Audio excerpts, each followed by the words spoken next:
Muy bien, muy bien. ¿Cómo va todo? ¿Qué cuentan de nuevo? Bien, doctor, ¿y usted qué ha hecho? ¿Cómo va todo? Pues aquí pensando, hombre, que cómo es lamentando la muerte del ministro de Defensa. Sí, Preocupado, correcto. preocupado porque imagínate si se muere él con toda la tecnología, la El apoyo, subvención, el dinero, el sí, apoyo. ¿Qué nos Imagínate qué le espera al puede resto de los pasar. mortales, por Dios? Triste. mejor dicho, Buenas tardes. encomendarse ánimas. ¿Qué más, Julie? ¿Cómo estás? Muy bien, profe. ¿Y usted cómo ha estado? Muy bien de salud por fortuna, la familia también, y eso pues es una gran riqueza, como lo decíamos la vez pasada, ¿sí o no? Definitivamente sí, gracias a Dios todos estamos bien. Sí, profe. Sí, sí, Que vernos acá, sepamos. imagínense Buenas ustedes, tardes, que Doc. todos estemos acá reunidos conversando, mejor dicho, ya es una gran riqueza. Yo, Sebastián Cañas, Serrano, Fabio, Jessica, hola. Doctor, buenas noches. ¿Qué más? ¿Cómo van esas investigaciones? Cuenten a ver, ¿cómo van esos pensamientos de casos difíciles? Bien, profe. Eso, hay que pensar mucho, ¿no? Eso se trata, mucho pensamiento crítico, argumentativo y propositivo. Lina, ¿qué Y más? buenas noches, doctor. ¿Cómo está? Compañeros, buenas Muy noches. bien, ¿cómo va todo? Muy bien, gracias a Dios. ¿Qué tal? Eso, muy bien también, gracias a Dios. Brigitte, ¿qué más? Oscar, Hola doctor, ¿cómo está? ¿Cómo le ha ido? Valeria, no, lo más de bien, sí, muy bien. Mejor Doctor, dicho, Bueno, estamos. buenas noches. ¿Qué más? hola doctor, hola a todos, ¿cómo están? Bueno, muy bien. ¿Cómo les fue con ontología jurídica? ¿Cómo les va con ese instrumento? Muy bueno, ¿cierto? Muy bueno y profundo, muy bueno y profundo. Hay un texto de ontología jurídica que uno puede analizar muy bien. Yo les había hablado un poco de John Searle, aunque no traje la teoría de John Searle como base, sino que les puse fue la de Popper. Un texto que llama Construcción de la Realidad Social. Y en ese texto John Searle aún sigue activo en Estados Unidos, pues trabaja mucho cómo se generan esos hechos sociales. Interesante, pues como si a alguien le causa curiosidad ese tema, habría mucho que hacer en ciencias jurídicas. Hoy vamos a trabajar epistemología. ¿Qué tal? ¿Cómo se siente para epistemología? Digamos, muy bien, ¿cierto? Metámonos en epistemología. Sí, señor. Eso, esa es la actitud. Bueno, primero vamos a dejar como algunas cositas claras en términos lingüísticos. La primera observación que hay que hacer es que el concepto de epistemología tiene un origen griego. Bueno, como cosa rara, ¿cierto? En filosofía del derecho, toda la tradición helénica tomada por los romanos, episteme significa conocimiento, ¿sí? Cuando uno se pregunta qué es conocimiento, porque esa es la pregunta legítima que filosóficamente y jurídicamente habría que hacer, pues yo me quedo con la concepción canónica heredada de la tradición platónica. Voy a definir conocimiento en términos platónicos como creencia verdadera justificada. ¿Qué significa eso? Significa que el conocimiento se da en una mente humana, ¿cierto? Por ejemplo, la información no es conocimiento. Por eso hablamos de sociedades de la información. Sociedades de información no son sociedades de conocimiento. El conocimiento se da en las personas. Lo que está en las bases de datos es información, no conocimiento. Conocimiento implica tener una creencia en la mente, pero esa creencia no puede ser subjetiva. O sea, yo no es falso decir mi verdad o tu verdad. Eso no está bien decirlo, ¿sí? Tampoco existe la verdad en términos absolutos, ¿cierto? Pero la verdad se da en términos intersubjetivos. Como lo decíamos en ontología jurídica, se da en ese caso en el mundo de la intersubjetividad, ¿cierto? En el mundo 3. Entonces es una creencia, el conocimiento es una creencia verdadera en el sentido, por ejemplo, de que para hacer conocimiento, los enunciados, cuando yo los cotejo con la realidad, con los hechos, pues debe haber una simetría, ¿cierto? Debe haber una adecuación. Entonces, por eso se dice creencia verdadera. Y justificada significa que lo puede uno probar. O sea, hay un contexto de prueba, ¿cierto? Lo que Miramos, por ejemplo, el derecho probatorio. Estamos hablando de que no existe conocimiento si un enunciado no es susceptible de ser probado. Entonces, el concepto de prueba es fundamental junto con el concepto de los hechos. Obviamente uno prueba a partir de hechos o a partir de experimentos, o en el caso de la matemática, a partir de demostraciones. Entonces, cuando yo me vaya a referir a conocimiento o a epistemología, lo que estoy diciendo, me estoy refiriendo a una creencia verdadera justificada, ¿sí? Todas las disciplinas obviamente buscan conocimiento, pues ese es el fin, digamos, de toda disciplina. Quiero colocar un caso muy práctico de la ley 599 del Código Penal, como lo estamos manejando, como lo estoy transversalizando desde la clase pasada, y es en el capítulo 3, que nos habla del Código Penal del falso testimonio, en el artículo 442. Entonces, lo voy a leer lentamente para que podamos hacer un trabajo semántico y lingüístico, porque la epistemología también tiene que ver con la semántica. Dice, el artículo 442 de falso testimonio: el que en actuación judicial o administrativa, bajo la gravedad del juramento, ante autoridad competente, falte a la verdad o la calle total o parcialmente, incurrirá en prisión de 6 a 12 años. Parece como muy claro, ¿cierto? Es decir, el artículo 442 no es ambiguo. Si se prueba que una persona usó falso testimonio, que encubrió la verdad o faltó a la verdad, tácitamente va, en este caso, a tener una pena de 6 a 12 años. ¿Dónde entra la filosofía de hacer análisis epistemológico? Pues miren la pregunta que hace el filósofo: ¿qué es la verdad? O sea, cuando se está hablando en ese artículo 442 del Código Penal que no se puede falsar la verdad, la gran pregunta es: ¿y qué es la verdad?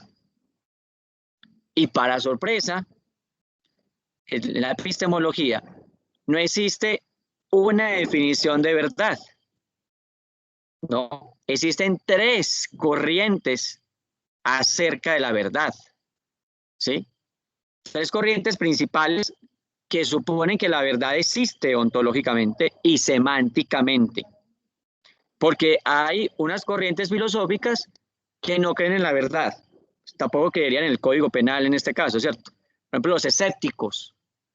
Por ejemplo, Pirrón de Elis, digamos, en un texto que llama el escepticismo de Barry Stroud, este filósofo hace una reconstrucción completa del escepticismo. Si una persona es escéptica, significa que duda de todo, es decir, no existe verdad en la tradición escéptica, ¿sí? Tal vez ni siquiera existe el mundo externo. Ontológicamente el mundo no existe para un escéptico en sentido rudo, tal vez en sentido moderado, sí. Entonces, cuando yo pregunto qué es la verdad, para los que creen que la verdad existe, que no son escépticos, pues hay 3 corrientes básicas, y en filosofía del derecho pues hay que analizar el juez, por ejemplo, en qué sentido comprende epistemológicamente el contenido semántico de la verdad. Primero, la verdad en sentido fuerte. La verdad en sentido fuerte se le llama verdad en sentido correspondentista. ¿Qué significa eso? Significa, esa es la verdad manejada por la ciencia. Voy a colocar un enunciado cualquiera. Todos los metales considerados hierro se dilatan a una temperatura de 1000 grados centígrados. Ese es el enunciado, ¿sí? ¿Cuándo es verdad ese enunciado? Cuando corresponde con los hechos de manera simétrica. Es decir, cuando yo tomo una varilla de hierro, la someto a calor a una temperatura de 1000 grados y el hierro empieza a dilatarse. Ese es el concepto de verdad en sentido fuerte, en sentido correspondentista. Ese es el concepto de verdad de la ciencia. Por ejemplo, si yo digo, Pepito Lozano con arma de fuego, ¿sí?, asesinó a X persona, en sentido fuerte, ese enunciado es verdad, ¿sí? Si Lozano tomó un arma de fuego en el mundo real, en el mundo óntico, en el mundo 1, del que hablábamos, la clase de ontología jurídica, y efectivamente le dio muerte. Ese es el concepto de verdad en sentido correspondentista. Porque ahí sale una pregunta que se hace uno en derecho. ¿Deben los abogados decir la verdad? Sí, eso es interesante. Sí, eso es un debate importante. Es decir, en términos filosóficos, ¿deben los abogados tener como valores, los valores lógicos, o sea, los valores epistemológicos? Y entonces hay un gran debate. Si quieren, ahora lo podemos abrir y contextualizar un poco. Entonces, repito, en epistemología, uno de los sentidos de la verdad es la verdad en sentido correspondentista. Es el sentido más fuerte. Hay un sentido moderado de la verdad. ¿Cuál es el sentido moderado de la verdad? El sentido moderado de la verdad es el sentido pragmático. Por ejemplo, ustedes han escuchado en nuestras intervenciones de filosofía del derecho que hay unos filósofos pragmáticos. Por ejemplo, como Al Ross. Al Ross, que es un realista jurídico, los realistas jurídicos normalmente suelen ser, como tendencia, pragmáticos. ¿Qué es un pragmático? El pragmatismo lo desarrolló un filósofo que se llama Charles Sanders Peirce, filósofo y también matemático. Y Peirce empieza a pensar sobre una forma distinta de analizar la verdad.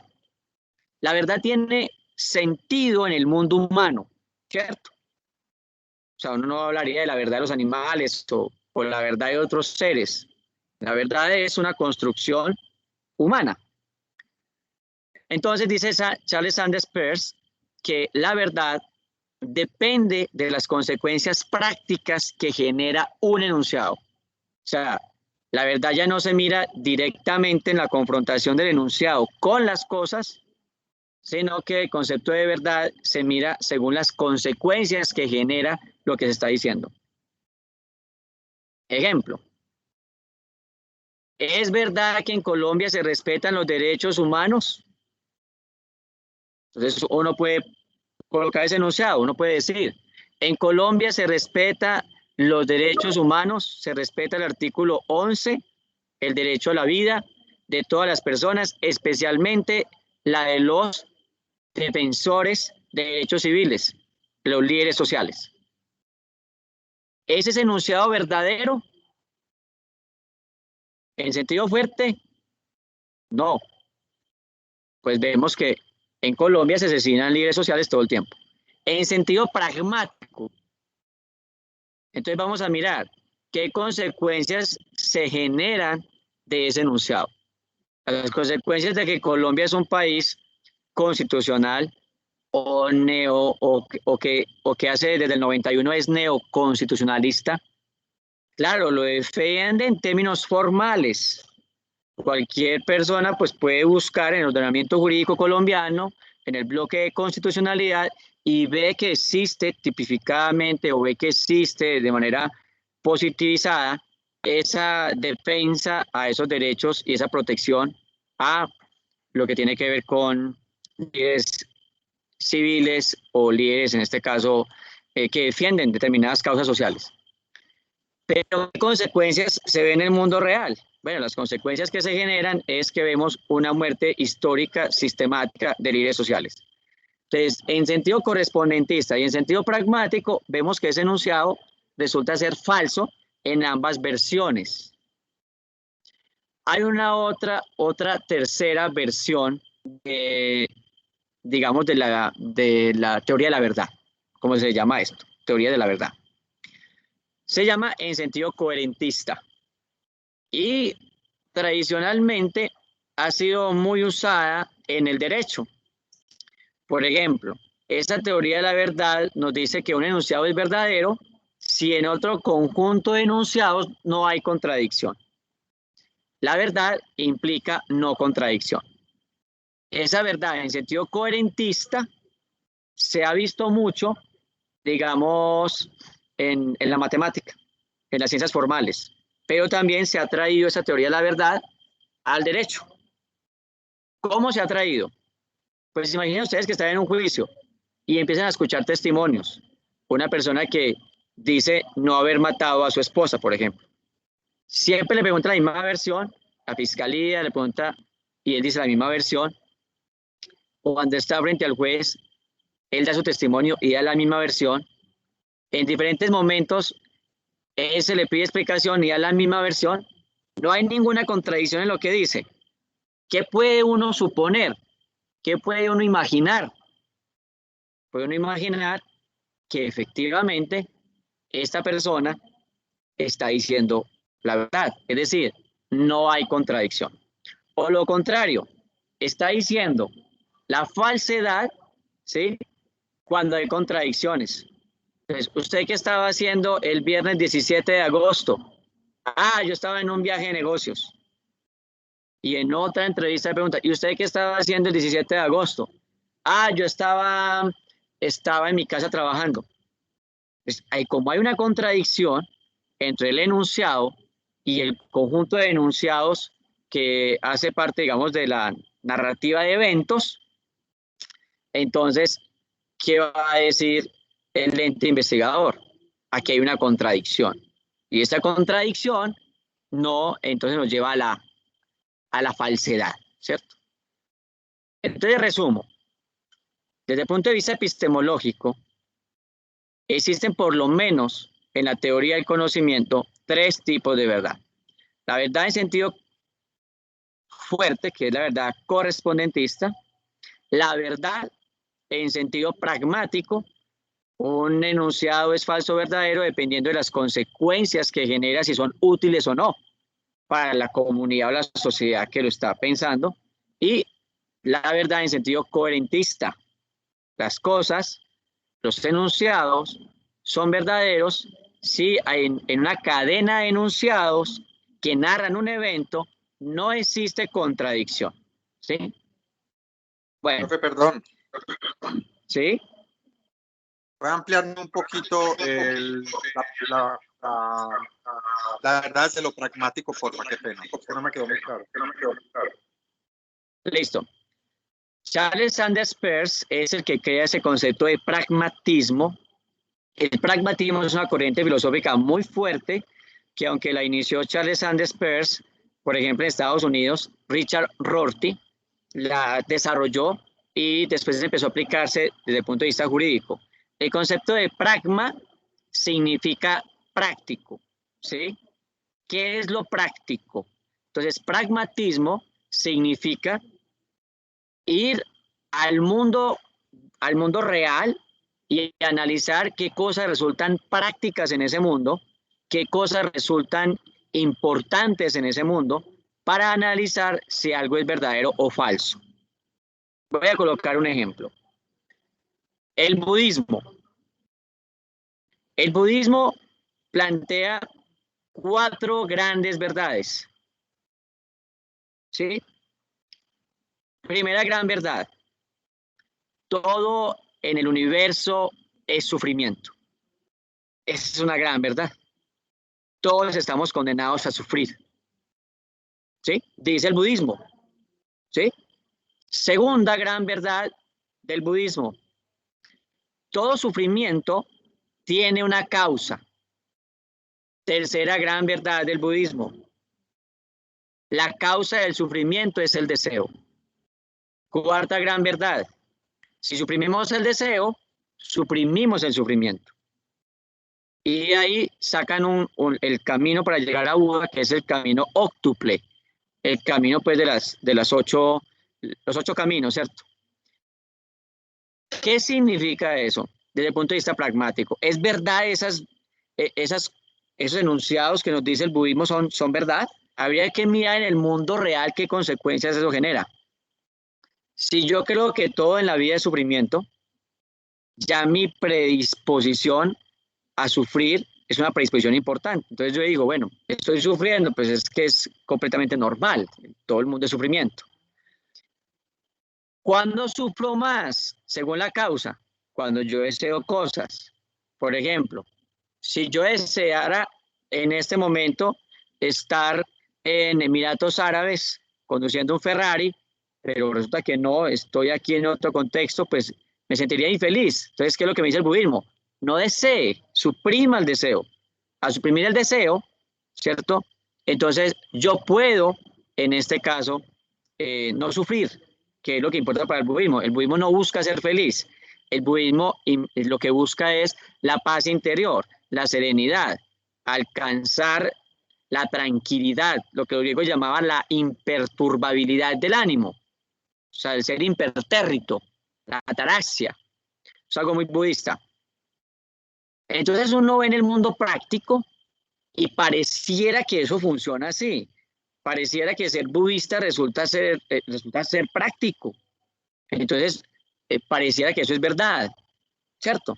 ¿Y por qué digo pareciera? Porque puede salir un positivista lógico o un empirista empedernido, puede salir un correspondentista y decir, venga, eso no es verdad, todo en la vida no es sufrimiento, hay gente que nace y nunca sufre, ¿cierto? Entonces, valdría un enunciado contrario al enunciado universal para mostrar que es falso. Todo en el universo es sufrimiento, o todo en la vida humana es sufrimiento. Y efectivamente podemos encontrar gente que no sufre, ¿sí? Por ejemplo, el sufrimiento tiene que ver con la predisposición mental y la conciencia para interpretar los hechos. Hay personas que, por ejemplo, tienen atrofiada determinada parte en el cerebro y no alcanzan a mirar las consecuencias de determinados hechos preocupantes, ¿cierto? Que no comprenden la humanidad, que no comprenden, que los problemas no los absorben. Esas personas, por ejemplo, son felices naturalmente, ¿sí? Entonces, no es verdad que todo el mundo sufra. En ese sentido, tal vez, en sentido correspondentista, la verdad dicha por el budista no es verdadera, ¿cierto? Valga así como la contradicción. Pero en sentido pragmático, entonces, para resumir, sentido pragmático analiza las consecuencias que se generan después del enunciado, ¿sí? Si las consecuencias son buenas o son útiles para la sociedad, entonces el enunciado es verdadero. Si son inútiles, no es verdadero. Yo les dije a ustedes que la meta es leer el caso de los espeólogos, los exploradores de la caverna, de Lon Fuller, porque ese es mi ejemplo más sencillo. Pensemos en los espeólogos de la caverna, los que se comieron a Wilmore. Entonces, uno de ellos dice, juez, lo que pasa es que si nosotros no hubiéramos matado y comido a Wilmore, nosotros hubiéramos muerto. Y si nosotros hubiéramos muerto, nosotros somos el sustento de nuestra familia, habrían sufrido nuestras esposas y nuestros hijos.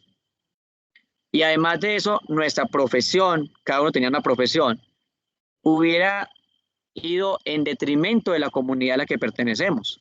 Entonces el enunciado es bueno en caso de sobrevivencia por el bien general. Haber asesinado sin intención y comido a Wilmore es bueno para la sociedad. En sentido pragmático uno dice, hombre, pues sí, tienen razón, en sentido pragmático es bueno, ¿cierto? Entonces, había que mirar las consecuencias que eso genera, ¿sí? Otros podrían decir, no, al contrario, o sea, pragmáticamente eso no funciona. Recuerden ustedes que, por ejemplo, si el derecho y la posibilidad, en el caso de Commonwealth, que es en nuestro caso fundamental, de los espeólogos de la caverna, si exoneran a una persona o a 4 que asesinaron y se comieron a Wilmore, pues eso justificaría que cualquier persona que esté en peligro de muerte asesine a otro. Entonces, ¿qué consecuencias genera? Entonces, habría que sopesar, ¿cierto?, las consecuencias prácticas de ese enunciado para analizar si es verdadero o falso. En sentido correspondentista, sí es más sencillo. En sentido correspondentista es, no, los 4 asesinaron a Wilmore, se comieron a Wilmore y por eso merecen, como dice el código de Commonwealth, la pena de muerte. ¿Sí? Eso en sentido correspondentista. En sentido pragmático, ya habría que analizar las consecuencias jurídicas de eso y habría que mirar en el sentido de por qué la gente en Commonwealth valora su sistema jurídico, ¿cierto? ¿Qué estaban buscando con el sistema jurídico? Bueno, entonces, no sé si quede claro, John era el que me estaba preguntando, ¿cierto? Sí, señor, muchas gracias. Sí, ¿está claro, John, o damos más ejemplos? Eso no importa, podemos seguir dando muchos ejemplos porque la idea es que esto quede muy claro. No, profe, me quedó claro. Muchas gracias. Listo.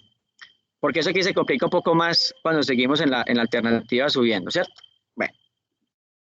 Normalmente, es una tendencia, los que son positivistas en el derecho tienen una corriente epistemológica que lo antecede, que se llama empirismo. ¿Sí? De manera que los empiristas son los que desde la tradición moderna, cuando se empieza a crear la ciencia, estoy hablando por ejemplo de John Locke, que ustedes, digamos, la gran tradición de John Locke por los derechos civiles, sobre todo el derecho a la defensa, el derecho a la propiedad y el derecho a la libertad, ¿cierto? En John Locke vemos la tradición de la modernidad y él es un empirista. Para los empiristas, el conocimiento existe sí, solo sí hay, en este caso, hechos.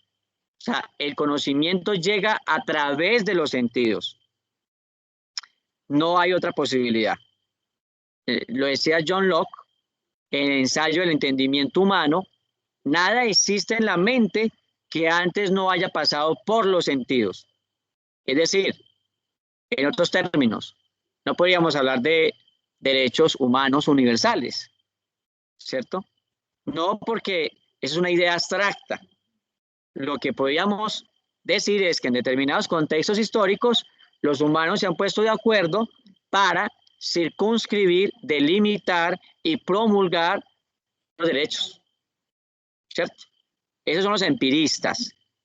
Lo empírico significa la experiencia, lo dado a la experiencia posible. De que cuando una persona dice, él no tiene conocimiento profesional, él es un empírico. Lo que está diciendo es que no se basa tanto en la teoría, sino que se basa es en la experiencia, en la práctica. Entonces, por ejemplo, si nosotros somos de una tradición empirista, positivista en el derecho probatorio, lo más importante de esa carga probatoria es la evidencia empírica observacional. O sea, solo va a ser importante la evidencia que justifique unos hechos porque es susceptible de ser observado. Si no, no vale. Colguemos un caso. X persona va por un callejón, va pasando por el callejón, luego pasa otra persona por ese callejón, está una mujer en el callejón oscuro y la mujer la violan, ¿cierto? Resulta que no hay cámaras. La mujer logra ver en una luz quién dice ella que la violó, ¿cierto? Resulta que la policía está cerca del lugar, captura a una persona, ¿cierto? No sabemos si es una persona fue la que la violó o la que no lo violó, ¿cierto? No lo sabemos y se la llevan, digamos, para empezar una imputación de cargos, ¿cierto? Hace unos años, cuando no había pruebas de ADN, hace unos años, cuando no había luz eléctrica, hace unos años, cuando no habían cámaras, en esos años, por ejemplo, justificar este tipo de hechos era muy complicado. El empirista, ¿qué diría? Venga, aquí no hay forma de imputar cargos, porque le podemos preguntar a la mujer, puede señalar al violador y la mujer tal vez diga, yo lo puedo señalar, él me violó. ¿Cierto? Pero la credibilidad de un testimonio que es subjetivo no tiene condiciones experienciales, no puede demostrarse basado en los hechos, no es empíricamente razonable. John Locke, David Hume, ¿cierto? Diría George Berkeley, que es otro de los padres del empirismo, si hubieran sido, en este caso, estuvieran hablando jurídicamente, hubieran dicho, no, acá no hay carga probatoria, acá no puede hacerse nada, porque lo que vemos es un testimonio, y basados en un testimonio no podemos emitir juicios empíricos, ¿cierto? Bueno, hoy empíricamente es más sencillo, pues podemos hacer análisis, ¿cierto? Por lo menos si fue en ese momento pues infragante, podemos hacer la evaluación de ADN, podemos hacer la evaluación pues del semen, podemos hacer la evaluación de la mujer, podemos cruzar variables, ya sería más fácil porque hay evidencia empírica observacional, podríamos mirar si hay una cámara. Ahora, si eso pasó con unos años y ya no hay acceso a esos datos, pues entonces empíricamente no sería razonable emitir ningún tipo de imputación de cargos. Bueno, ¿me hago entender ahí?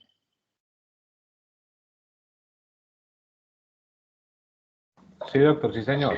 Sí, señor. En ese sentido, digamos, no tener ligado solamente un testimonio, sino varias situaciones que se pueden concadenar.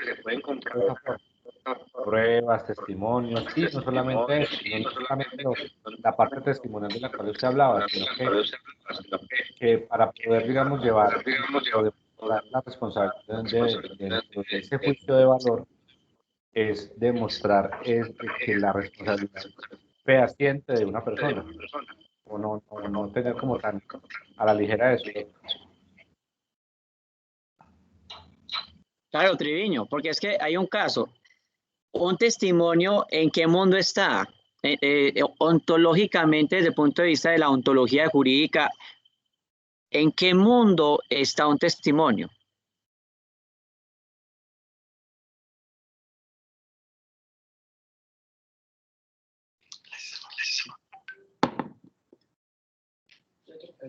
Como verdad, profe. Sí, como verdad, o como hecho, como ser, como entidad.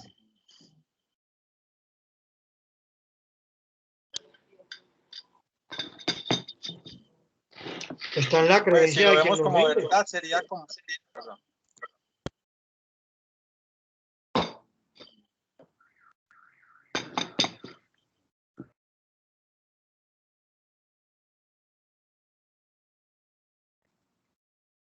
No les Profe, yo escuché. creería que está en la cabeza de quien, está en la cabeza o está en la creencia de quien lo... ¿Aló? Sí, correcto, sí, Juan, sí. Ah, bueno, Les- pensé que se había caído la conexión. Qué pena. No, Profe, yo pensaría está que bien. esa verdad está es en el convencimiento de quien está rindiendo ese testimonio. Ahí es que entrar a otros planos y es determinar si lo que él está diciendo efectivamente corresponde con la realidad de lo que sucedió, no como él lo percibe. Sí, Juan, ahora estoy proyectando nuevamente el cuadro de la vez pasada de los mundos de Popper. Mundo 1, mundo 2 y mundo 3 de Popper. ¿Sí lo están viendo? ¿Sí se ve? Sí, señor.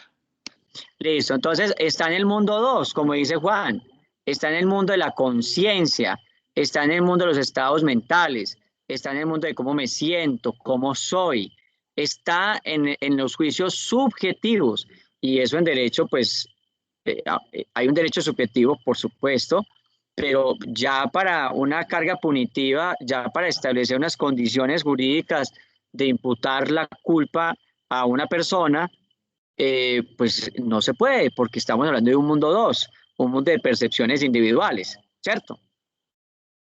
Y esto es un problema muy sensible, sobre todo, por ejemplo, en la violación de niños menores de edad. ¿Qué se supone cuando no hay pruebas y el niño está apuntando a que ha sido violado y señala a la persona que lo violó? Eso es muy complicado de manejar, porque entran expertos, entra el psicólogo, entra el psiquiatra, entran disciplinas a evaluar el mundo 2, que por sí ya es inevaluable. Es muy complicado evaluar la mente de una persona, el estado mental, ¿sí? Y ese es el juicio subjetivo. Entonces, el testimonio entra muy... Ahora, miren ustedes, bueno, les pregunto yo, ¿qué tan empiristas son ustedes? ¿Hasta dónde un testimonio realmente resulta válido? ¿Hasta dónde tiene fuerza epistemológica y ontosemántica un juicio subjetivo, un testimonio? ¿Qué Profesor, me en el responde? momento en el que siendo contrastado y siendo sometido a otros, como a otros testimonios y a otras pruebas, digámoslo así, pueda ser debidamente corroborado, ¿cierto? Pero otros testimonios, te pregunto, ¿y qué tal si todo el mundo se pone de acuerdo en un testimonio? Sería la verdad en sentido coherentista, ¿vale? Claro, porque no hay forma de conocer otra verdad. Pero si toda la gente se pone de acuerdo en que una persona mató a alguien y en el mundo 1 no lo había matado, sería un error garrafal.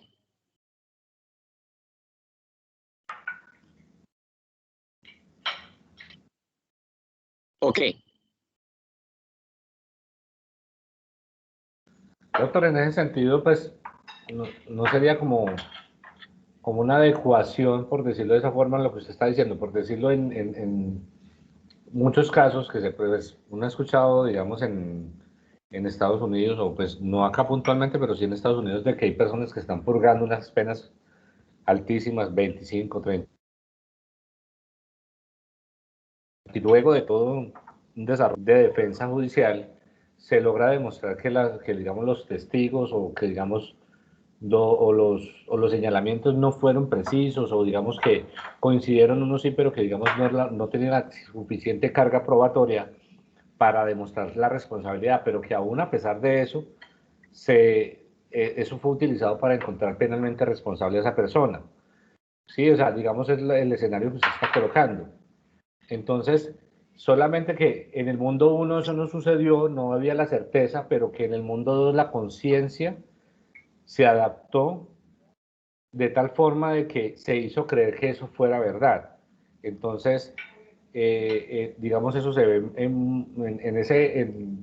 digamos, en las partes de los casos de la fiscalía, cuando se entra y se habla de, bueno, usted, ¿de qué verdad me está hablando? ¿De la verdad verdadera o de la verdad procesal? Entonces, digamos, como atendiendo, digamos, adaptándola a la explicación que usted nos adecua. Profe, perdón, Sí. pero cuando usted dice que es un error garrafal, es decir, sería como en un mundo paralelo o algo así, porque si todos dijeron que él lo había matado, es decir, que nunca se pudo comprobar ese error, ¿sí me hago entender? Sí. O sea, esa va a ser la verdad y esa va a ser la sociedad en ese sentido sentiría que hay justicia, ¿no? O sea, nunca va a sentir que hubo un error. Sí, es cierto. Sí, ese es el gran problema, digamos, ontológico, ¿cierto? Y eso ha pasado N cantidad de veces, ¿cierto? En los imperios y demás, eso se ha visto. Cómo hay mucha coherencia en los relatos, digamos, del gobernante y digamos, con sus ministerios y el mundo real, el mundo 1 fue otro. Entonces ahí es como decimos, por ejemplo, que no hubo una verdad en sentido estricto, sino que lo que hubo fue una coherencia que se hizo desde el mismo poder, se legitimó el poder. De allí que recurramos, por ejemplo, a este pensamiento de Michel Foucault, que en eso sí estoy ya de acuerdo con él, y es que el derecho es un instrumento de poder, el derecho es un instrumento de dominación, ¿sí? Entonces, sucede eso, sucede que muchas veces la verdad se oculta, como dice Martin Heidegger, la verdad hay que hacer un proceso de aletheia, o sea, hay que develarla y se devela a través de encontrar en el mundo 1 qué es lo que está sucediendo, ¿cierto? Porque es como si la verdad se esconde, ¿sí? Imagínense ustedes cuántos crímenes fuertes no salen a la luz justamente porque quien debería sacarlos a la luz es el sistema de poder reinante. Y el sistema de poder reinante es bastante coherente, ¿sí?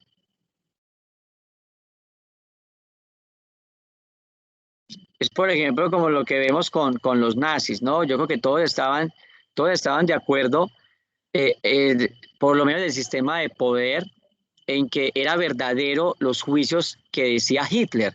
Por ejemplo, era verdadero que la cultura semita se estaba quedando con la riqueza de Alemania. Entonces, decía Hitler, por ejemplo, que no era loable que gente extranjera se quedara con la riqueza de los alemanes, de la cultura germana. Entonces, desde el punto de vista de Hitler, por ejemplo, toda la cúpula era muy coherente en suponer, ¿cierto?, que todos estos descendientes de la cultura semita, pues eran en estricta contradicción con la cultura germana, entonces había que aniquilarlos. Ahí hubo mucha coherencia, ¿sí? Pero vemos cómo fue un error histórico garrafal. Incluso desde el punto de vista de la verdad pragmática, las teorías propuestas por Adolfo Hitler eran falsas, ¿sí? Y había una coherencia impresionante. De hecho, el exterminio judío por parte de los nazis funcionó muy bien por esa coherencia que se manejó siempre en el discurso, en las altas, digamos, esferas del poder nazi. ¿Sí?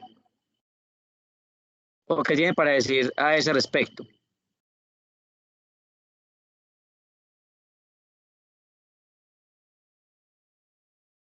¿Estamos de acuerdo? Completamente de acuerdo, profe, porque digamos que esos fueron incluso los argumentos que utilizaron en los juicios de Nuremberg. Ajá. Sí, correcto. Bueno, entonces acá, para, digamos, para ir resumiendo un poco lo que yo he estado referenciando, les hice este cuadrito. Intenté referenciarlo con colores también con ontología jurídica, ¿sí? Acá. Entonces, los que están muy dados al mundo 1, al mundo de lo físico, de lo químico, a este mundo, digamos, de los hechos, los que son muy positivistas, podríamos decir, no necesariamente, no siempre pasa así, pero hay una predisposición, hay una tendencia a que son empiristas. ¿Sí?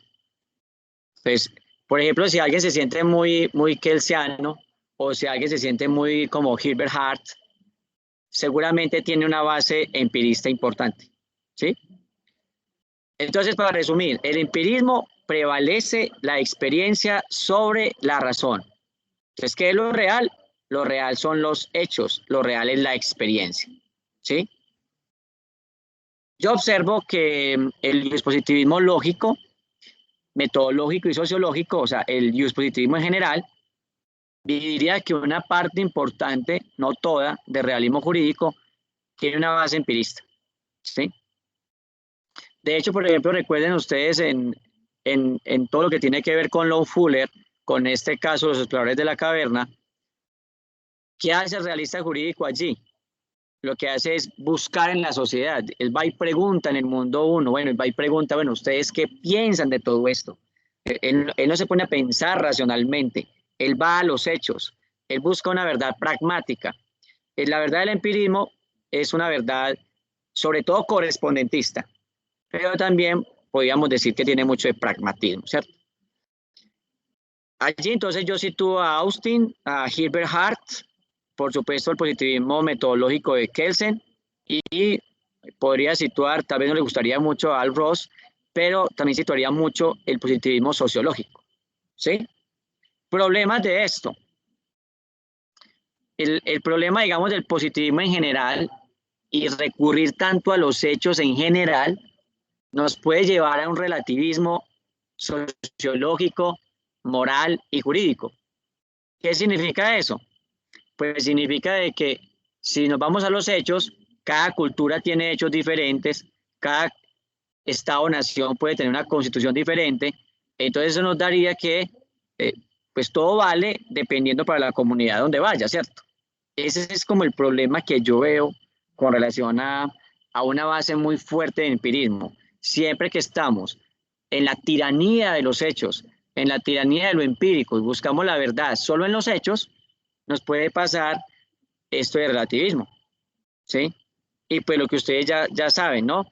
Que otra de las consecuencias generales desde esta, digamos, epistemología jurídica es que derecho y ética se excluyen. Y se excluyen, bueno, claro que Hart tiene, se puede hablar de positivismo incluyente, pero generalmente derecho y ética no se la van muy bien en el empirismo, ni se la van muy bien en el jus positivismo, ¿cierto? Bueno. El otro... Según el comentario, tenía razón Abelardo de la Espriella. ¿Cuándo? Cuando salió con esa bella frase de que la ética no tiene nada que ver con el derecho. Desde ese punto de vista empirista, ¿cierto? Y positivista, pero digamos desde el punto de vista más de Hans Kelsen, tendría él razón, pero él, ¿cierto? No deberíamos, pienso yo, sustentar el sistema jurídico solo con relación a lo empírico. Juan, yo creo que tiene que haber una posición intermedia donde la ética es predominante, sobre todo con el concepto de la justicia. Por supuesto. Y entonces ahí estaríamos en este mundo acá que se llama criticismo, ¿sí? Entonces, claro, a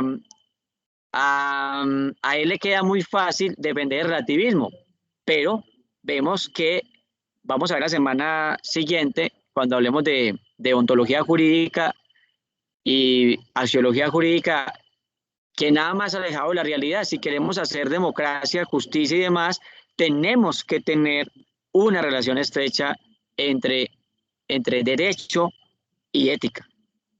¿Sí? Eso ya lo vamos a ver dentro de la semana entrante. Entonces, en ese mundo empírico, como les digo, los derechos humanos, el concepto de justicia en abstracto, a ellos no les gusta. Pero está el otro lado, que es el racionalismo. Ahí está fundamentalmente, por ejemplo, René Descartes, está Leibniz, está Blaise Pascal, una tradición que decía, podemos llegar a principios universales, podemos llegar a pensar desde la razón. Y ahí está el ius naturalismo, que viene de varias formas, teológico o racionalista, ¿cierto? Los modernos fueron muy racionalistas. Entonces, ¿qué nos dice ahí? Los racionalistas nos dice que podemos conocer la realidad, que podemos ponernos de acuerdo con relación al mundo real a través de la razón, no solo de los hechos. Entonces, por eso los racionalistas dirían, sí debemos tener unos planteamientos éticos, debe haber una relación fuerte entre derecho y ética, ¿cierto? Y muchos pensadores pues desarrollaron este tipo de cosas, Platón, Santo Tomás, el neotomismo, por ejemplo, de John Finnis. Creo que Finnis todavía está en ejercicio, si no me equivoco. Y entonces, ¿cuál es el problema aquí? El problema es que como los racionalistas piensan en términos universales y abstractos, tienden a suponer que ellos son los portadores de la verdad. Ahí llegaríamos al otro extremo, como al extremo, por ejemplo, de ser muy ortodoxos, el extremo, por ejemplo, de la ultraderecha, por ejemplo, como Ordóñez, ¿no? Creer que ellos son los portadores de la verdad y que esa verdad es en términos universales y que el que no siga con esa verdad, pues entonces está completamente equivocado, ¿sí?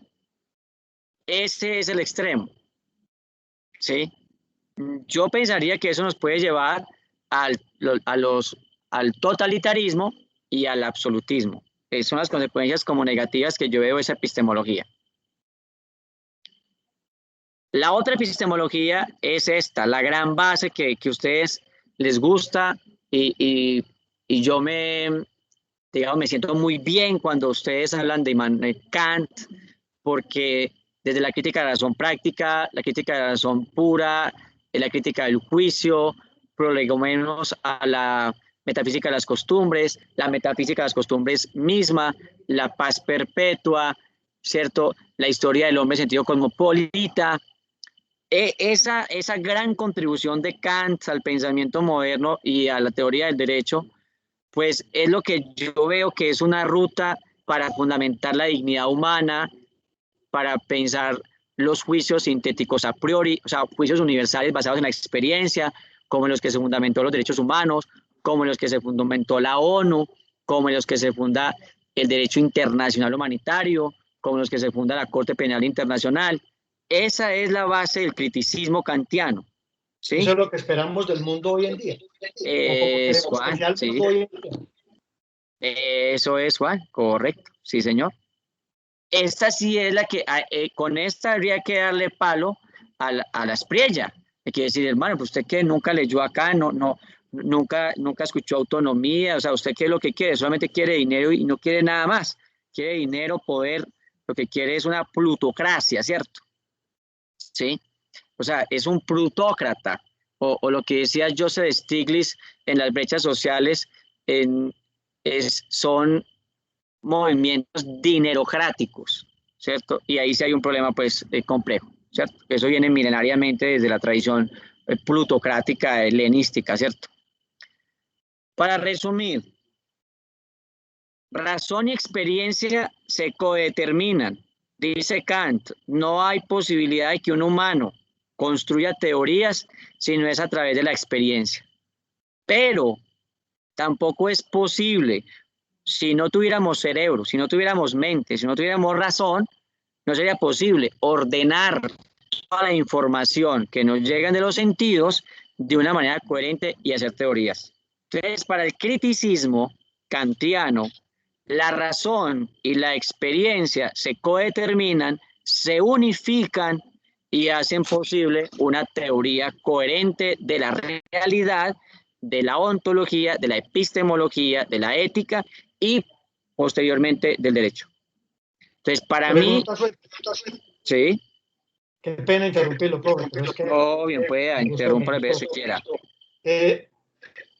Según la primera parte de la exposición,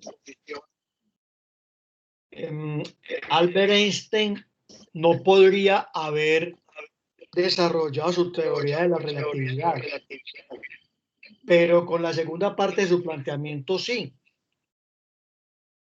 Entonces ya no es una contradicción, sino un complemento, toda esa estructura que usted mostró. Porque dice que solamente bajo la experiencia se pueden determinar las cosas. Pero ese planteamiento que hizo Albert Einstein de la teoría de la relatividad era algo absolutamente abstracto.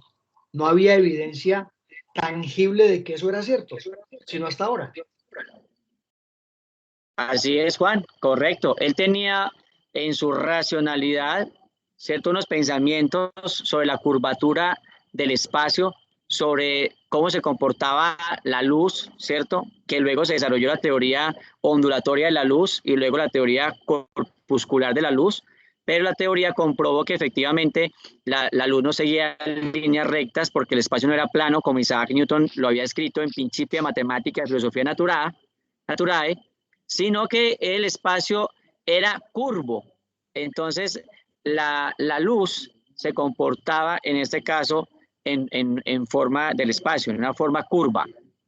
Y eso se pudo comprobar después, cuando teníamos las herramientas técnicas físicas para poder hacerlo, como también se pudo comprobar otras teorías de él, ¿cierto?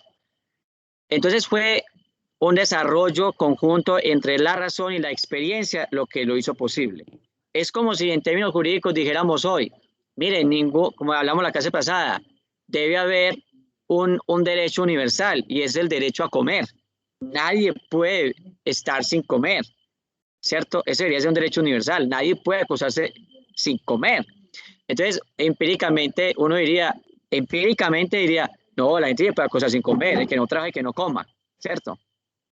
Racionalmente uno diría, bueno, pues si es un humano, pues ¿cómo se va a acostar sin comer? No puede ser. Los humanos por homeostasis, por entropía, por pérdida de energía, necesitan comer, así sean como, porque somos animales que consumimos energía. Entonces, en ese sentido, desde el punto de vista empírico, se llega a unas consecuencias, desde el punto de vista racional a otras.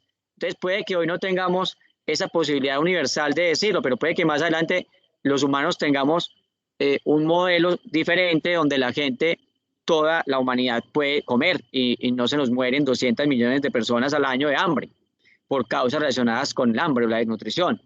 Entonces ahí sería criticismo. Y ese criticismo lo veo yo mucho, el post-positivismo, y ahí está pues Ronald Dworkin, Robert Alexy, ¿cierto? Una parte de lo que dice Lon Fuller, la moralidad interna, que el derecho mismo se debe corregir, ¿cierto? Hay un principio que me gusta mucho de Fuller y es ese, o sea, el derecho mismo tiene que tener la capacidad de corregirse. O sea, si el derecho se equivoca y no está cumpliendo las funciones que debe cumplir, pues el derecho mismo tiene que corregirse. O sea, nosotros mismos tenemos que mirar, nuestra Constitución está corta para los tiempos de hoy, hay que corregir ciertas cosas, ¿cierto? Bueno, ¿qué es lo importante acá? Lo importante es unos mínimos acuerdos. O sea, el acuerdo por lo fundamental. Ahí sí, ética y derecho, pues tienen una relación extremadamente complementaria, ¿sí? Bueno, entonces ahí voy a dejar de compartir y los voy a escuchar. La pregunta es, ¿y por qué estas elucubraciones de filósofos tienen que ser importantes para el derecho? ¿Qué piensan ustedes que ya están culminando su proceso de formación profesional para optar al título de abogados? ¿Sí? ¿Por qué lucubrar sobre estos temas es relevante? ¿Y por qué esas líneas del código es relevante?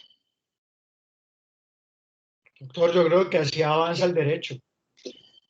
Si nosotros cuestionamos cualquier pensamiento, cualquier ideología, podemos confrontarla o podemos reforzarla. Y estamos abiertos a la discusión para que el derecho avance y el derecho sea, así sea un sueño o sea una utopía, que le llegue a todos, de buena manera. Doctor, yo creería que, a ver, vivimos en una sociedad cambiante, está todo el tiempo en una transformación y el derecho como tal tiene que adaptarse a esa realidad y a ese cambio social. Entonces, ahí es donde entramos a mirar las diferentes explicaciones que nos entregan todos los filósofos. Entonces, es como el derecho irse adaptando a la realidad y al cambio social.